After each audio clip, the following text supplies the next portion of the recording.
గత ప్రభుత్వం 500 కోట్లు వెచ్చించి ఋషికొండ భవనం కట్టింది. కానీ 9 కోట్లు పెట్టి మన్యంలో రోడ్లు వేయలేకపోయిందని డిప్యూటీ సీఎం పవన్ కళ్యాణ్ విమర్శించారు. ఇవాళ మన్యం జిల్లా మక్కువ మండలంలో ఆయన 9 కోట్లతో నిర్మిస్తున్న రోడ్లకు శంకుస్థాపన చేశారు. అనంతరం మాట్లాడారు. రోడ్డు వేయలేదు, మరి ఏం చేశారు అభివృద్ధి అంటే మీరు ఆలోచించండి. గత కాలంలో ఒక్క మంత్రి వచ్చాడా మీరు చెప్పండి. ఈ రోజున నేను అధికారం రాకముందు ప్రజల్లో ఉన్నాను, అధికారం వచ్చిన తర్వాత కూడా నేను మీకోసమే పనిచేస్తాను. ఇక్కడున్న యువతకి నేను ఇదే మీకు మాటిస్తున్నాను. ఈ రోజున మన సాలూరు నుంచి నేను ఒకటే మాటిస్తున్నాను. నేను మన మన్యం ప్రాంతాలు యువతకి ఉపాధి కల్పించేలాగా టూరిజం వైపు కానీ చాలా మంది ఇక్కడికి మీకు ఉపాధి అవకాశాలు కల్పించేలా నేను ఇక్కడున్న స్థానిక రాజకీయ నాయకులు, అన్ని పార్టీల రాజకీయ నాయకులతో పాటు మన గిరిజన వర్గ పెద్దలతోటి అందరితో మాట్లాడి ఒక బలమైన పరిష్కార మార్గం తీసుకుంటాం.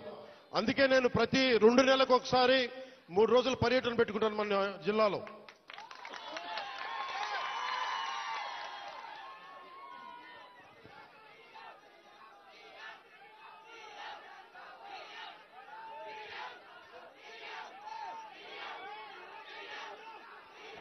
అలాగే మనకి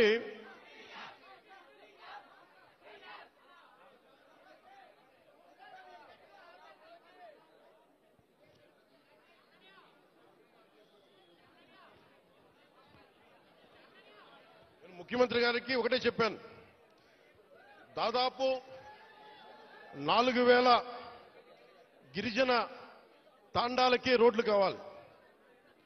పంచాయతీలు క్రమంగా చూసుకుంటే 400 పంచాయతీలే, కానీ గ్రామాలను మట్టుకు దాదాపు 4000 తాండాలు ఉన్నాయి. 20 మంది నివసించేయి, 40 మంది నివసించేయి. ప్రతి ఒక్కరికి రోడ్డు వేయడానికి కష్టసాధ్యం కనుక ముందు మనం 3 విడతల చొప్పున అనుకున్నాం.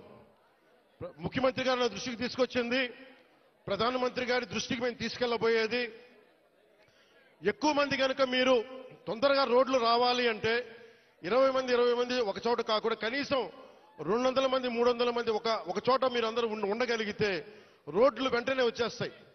కాబట్టి సమస్య ఏమవుతుందంటే జనాభా తక్కువ అవడం వల్ల డబ్బులు కేంద్ర ప్రభుత్వం నుంచి వచ్చేయి మనం అన్ని మిగిల్చుకొని ఈరోజు చేస్తున్నాం.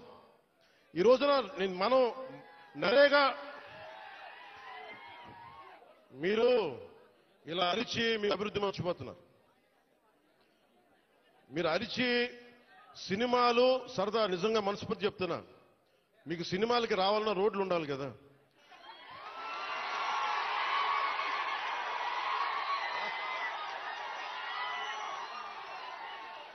అలాగే మీరు ఉపాధి అవకాశాలు కావాలన్నా డబ్బులు ఉండాలి. డబ్బులు రావాలంటే ఎక్కడి నుంచి చేస్తాం? వెనకాల పెరట్లో చెట్లు కొడితే డబ్బులు వస్తాయా? మనం ఏదో స్కిల్ నేర్చుకోవాలి, ఒక సమర్థత ఉండాలి. దానికోసం మనం సంపూర్ణమైన ప్రయత్నం చేస్తా ఉన్నాం. నేను మీకు ఈరోజు మాటిస్తున్నా, నేను 2017లో చెప్పినప్పుడు మాట ఇచ్చాం, వెనక్కి వెళ్ళాం, నిలబడ్డాం. అలాగే ఈ రోజున ఇంకో మాట ఇస్తున్నాం. గౌరవ ముఖ్యమంత్రి నారా చంద్రబాబు నాయుడు గారి తరపు నుంచి కానీ, కూటమి ప్రభుత్వం తరపు నుంచి కానీ, మన మంత్రివర్గ సహచరులు కానీ, ఎమ్మెల్యేల తరపు నుంచి నేను ఒకటే మాట ఇస్తున్నాను. ఇక్కడికి ఈరోజు వచ్చి ఈ రోడ్ల కోసమే రాలేదు నేను. మీ కష్టాలు తెలియాలి, మీ బాధలు తెలియాలి. నేనున్నా ఈ రోజున. అలాగే యువతకి ఉపాధి అవకాశాలు కల్పించాలంటే మీకు ఎలాంటి స్కిల్ మీకు కావాలి, ఇది నేను ఒక 5 సంవత్సరాలు చెప్పట్లా, వచ్చే సంవత్సరం లోపే మీకు ఏమి చేస్తే ఇక్కడ బాగుంటుందో అనేది నేను 3 పర్యాయాలు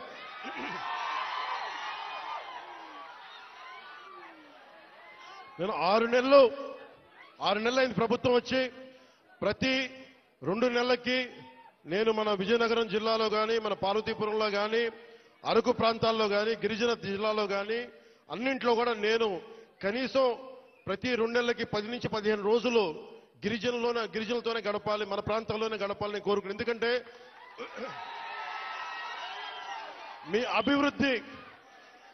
మీ అభివృద్ధి నాకు చాలా అవసరం.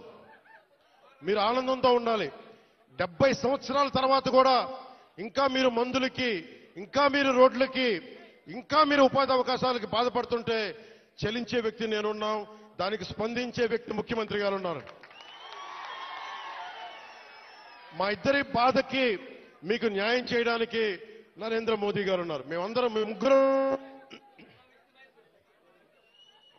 ముగ్గురం మీ బాధలను అర్థం చేసుకొని నేను వాళ్ళందరి తరపున క్షేత్రస్థాయిలో మన మంత్రివర్గ సహచరులతో ఎమ్మెల్యేల తరపున అందరితోటి కలిసి నేను ప్రతి గ్రామం పర్యటించి కష్టాలు తెలుసుకొని కొంతమంది పెద్దల్ని పిలిచి అవసరమైతే ఎలాంటి అభివృద్ధి ఇక్కడ అద్భుతంగా ఉంది. చూస్తూ ఉంటే చాలా అద్భుతంగా ఉంది.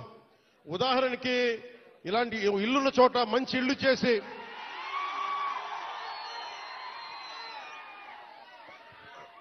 మీతో మాట్లాడి, ఇక్కడున్న అందరితో మాట్లాడి,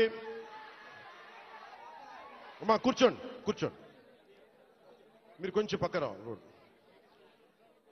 ఇలాంటి సుందరమైన ఈ కనిపించే చోట ఇలాంటి కొంత మైదానం ప్రాంతంలా కనిపిస్తే ఇక్కడ పల్లంగా ఉన్న కంటే ఎత్తు పల్లా లేకుండా చదరంగా ఉండే ప్రాంతంలో నిజంగా ఇది హోమ్ స్టేట్ అని అంటాం. అమెరికా లాంటి చోట్ల, విదేశాలు లాంటి చోట్ల ఏం చేస్తారంటే ఇలాంటి చోట్ల ఇలాంటి ఇళ్లలో వచ్చి ఉండేలాగా వాళ్ళకి కావాల్సిందల్లా శుభ్రంగా ఉండాలి. విదేశీయులు వస్తారు, చాలా మంది అడవులుగా అర్థం మనకి అడవుల్లో విహరించడానికి చాలా మంది